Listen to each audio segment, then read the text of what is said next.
Hey, good morning everyone. We're back again. New project, working on building my aluminum fuel tank.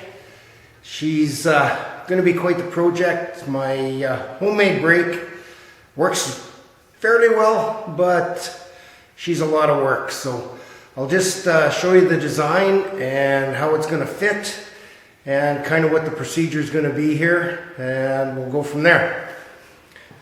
So we got the pattern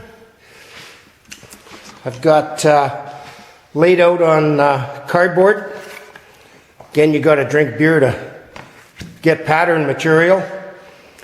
So it is 13.5 inches deep, 8.5 inches, I guess it's 13.5 inches long and 8.5 inches deep.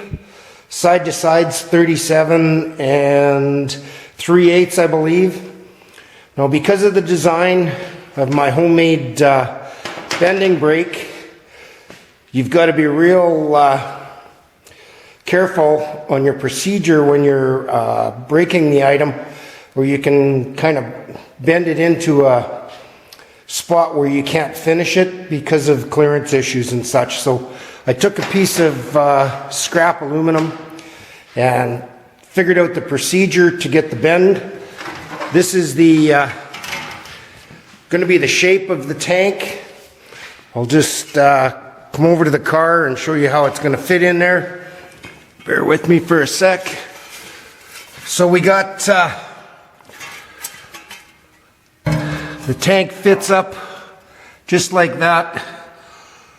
She's going to go from corner to corner, and it's going to give me just under 18 gallons US. It slopes to the front, so I'm going to have my pickup tube somewhere in this area here. It'll come down in front of the panhard bar there and go to the pump. So we're going to go over to the brake now.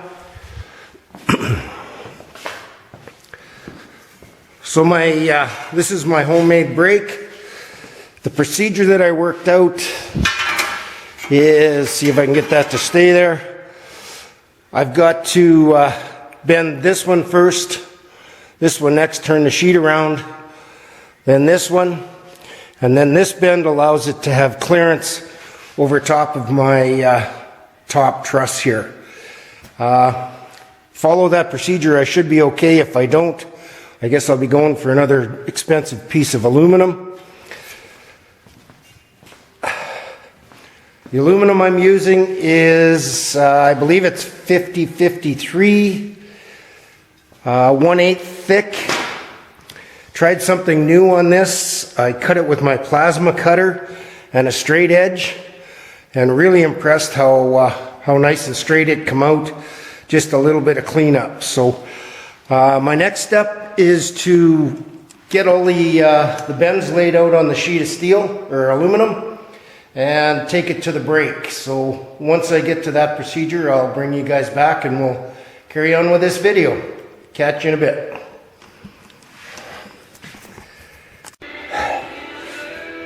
Okay guys, I'm back.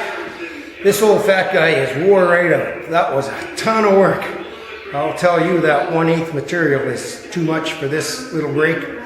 I think it's going to need a rebuild after this because I think I bent the frame. So I'll show you how close it come out.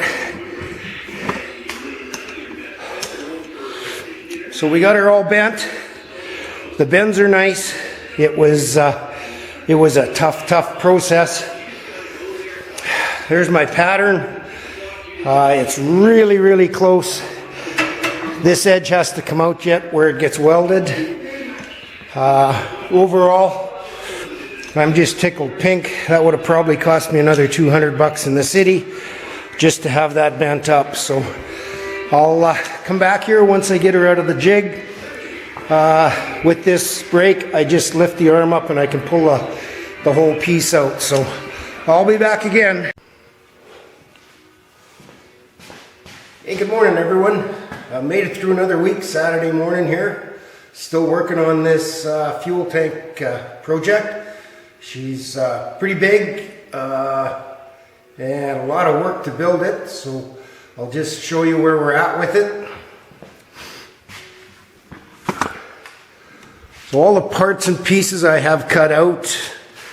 I've got my end caps. It's all 1/8 aluminum, pretty heavy stuff, hard to work with. Baffle plate, just have it sitting in there. I put 1-inch flanges on so it's easier to weld it in place once it's inside.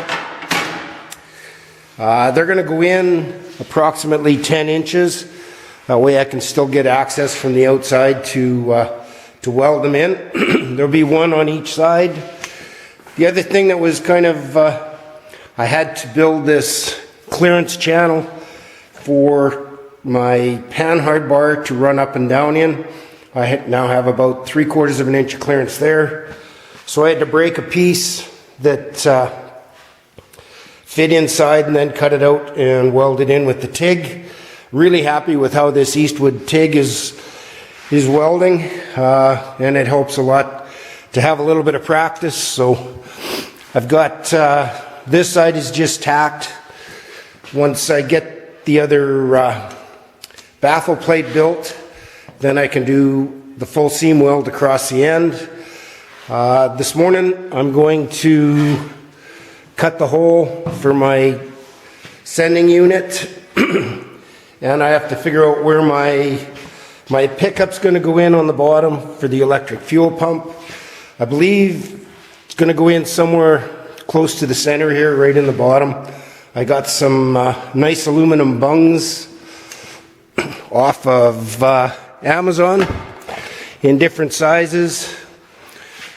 Nice weld in, make it a whole lot easier. And then I also ordered a filler cap weld on, and ended up it's way too small.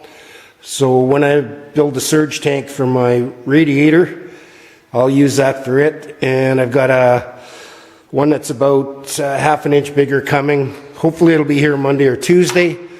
That'll be my fill, and it's going to go probably in this area here on the driver's side, just behind the body. So that's where we're at. I'll bring you back again. This video is going to drag out a few pieces here, but we'll keep at her, get her done, and we'll be back shortly.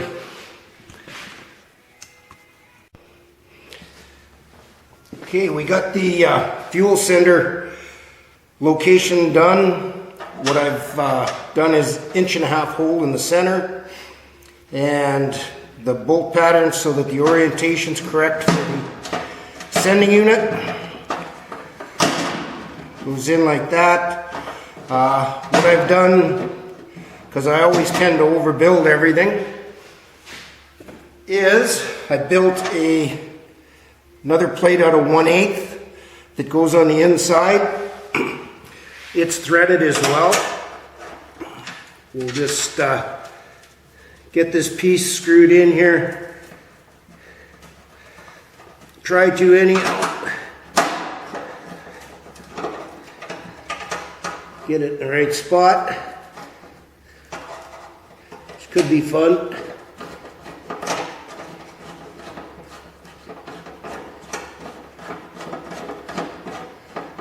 I think I'm out by a screw thread.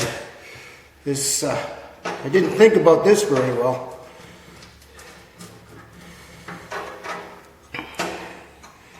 Let's just see what happens with this one. I wanted the full 1/4 inch for the threads, just to make sure that nothing's going to strip out. 1/8 of an inch isn't a whole lot, so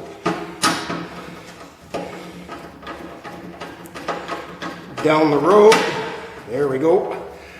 It's in the right position now. So what I'm going to do is I'm going to put all 5 screws in, and then I'm just going to put about 4 tacks with the TIG welder, so that when you take the sender out, the plate doesn't drop inside the tank and screw you right up. So once I get that done, I've got to figure out what I'm going to do for a vent. I know where the fill is going to go. I just have to wait for that to come in. So I won't be able to finish the tank until next week sometime. But I'll come back again a little bit later once we're on to some more stuff here. Okay, so a little more progress. Got the withdrawal in, the end cap and baffle in on the passenger side. Just finished putting in the baffle on the driver's side. We got all the way through, baffles are tacked. Just going to work on the last end cap here, and then it'll be done other than pressure testing. So we'll see. Hopefully there's not a whole bunch of leaks. Shouldn't be. The welds all look good, so we'll carry on from here. Okay guys, worst thing about building a fuel tank and TIG welding when you're old is you shake and you can't see. Other than that, I know how to TIG weld, but that not seeing and shaking shit makes it really tough. So here, I'll show you what we got done. So all the seams are welded, end caps are on, baffles are in. As you can see, the welds they're not bad, they're not pretty, but I don't think I'm going to have any leaks. Got everything. The only thing I'm waiting for now is the filler, and it should be here Monday or Tuesday. Both end caps are on. I'm really happy to have this project done. Going to get it set up inside there and make sure the fit's good. It's been back in there 3-4 times now, so I'm pretty sure it's going to be okay. And then once the filler spout comes and I get it welded in, it can. I'm going to primer it with some self-etching aluminum primer. It's kind of a moss green, kind of an army green type, and I'll just leave it that way, and we'll go from there. Then I should have my brake hoses for the front end, for the front brakes later this week. I can get the brakes plumbed in, and then it's time for a little bit of rust repair, 2 spots in the inner fenders on the body, and a little bit of cracks on the bottom of the cowl to fix, and then the body can go back on, and we'll see if this thing can do a burnout. Really looking forward to that, eh? Thanks for watching, guys. I know this is going to be a long, boring one, but thanks for watching. Hit that subscribe button. Take care.